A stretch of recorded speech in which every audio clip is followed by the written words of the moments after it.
ஞாயிற்றுக்கிழமை ஏப்ரல் 13 2025 மேஷம் ஏரீஸ் மெஷம். பொதுச் சேவையில் நாட்டம் செல்லும். சாஸ்திர பயிற்சியில் தெளிவு ஏற்படும். இனிய மாற்றங்களும் பயணங்களும் இன்பம் தரும். சாதுரிய பேச்சால் சகல காரியங்களும் கைகூடும். ரிஷபம் டாரஸ் ரிஷிபம் தனவரவு கூடும். எல்லா வகையிலும் நல்லதே நடக்கும். புதிய பணி மாற்றங்களால் மன மகிழ்ச்சி ஏற்படும். பெயரும் புகழும் உண்டாகும். புதிய தோழிகள் அருகாமை மகிழ்ச்சி அளிக்கும். மிதுனம் ஜெமினாய் மிதுனம் குழந்தைகளின் ஆரோக்கிய குறைவினால் மகிழ்ச்சி குறையும். பணியிடத்தில் தங்கள் திறமைக்கு மதிப்பு இருக்காது. தொழிலில் சரிவு ஏற்படும். கல்வியில் தடைகள் ஏற்படலாம்.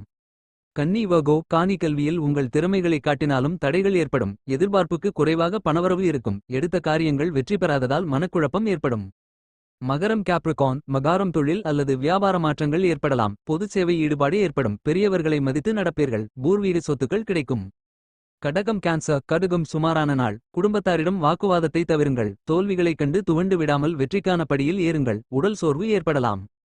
சிம்மம் லியோ சிம்மம் இன்று உங்கள் மனம் மகிழ்ச்சியில் திளைக்கும். பயணத்தில் ஆர்வம் ஏற்படும். ஆரோக்கியம் மேம்படும். பதவி உயர்வு ஏற்படலாம். பல வழிகளில் பணம் வரும்.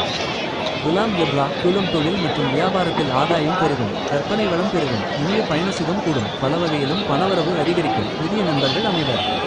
மீனம் பாய்சிஸ் மீனம் சுகக்குறைவு. பெண்களால் பேரிழப்பு ஏற்படும். தன் பணிவின்மையால் பல வழிகளிலும் நஷ்டம் ஏற்படும். உடல்நிலையில் அக்கறை தேவை. பெரியோரையும் அதிகாரிகளையும் மதித்து நடப்பது நல்லது.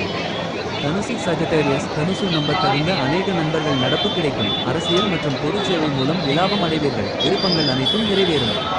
விருச்சிகம் ஸ்கார்பியோ விருச்சிகம் பணியின் காரணமாக வேலைக்கு உணவருந்த முடியாத நிலை ஏற்படும். முன் கோபத்தை அடக்க முன்னேற்றம் ஏற்படும். குறிக்கோளற்ற அலைச்சல்கள் ஏற்பட வாய்ப்புண்டு. கும்பம் அக்வேரியஸ் கும்பம் அனைத்து முயற்சிகளும் வெற்றி பெறும். செல்வநிலை உயரும். தர்ம காரியங்களில் ஈடுபடுவீர்கள். தெய்வ பக்தியும் நம்பிக்கையும் கூடும். நீண்ட அல்லது வெளிநாட்டு பயணங்கள் ஏற்படலாம்.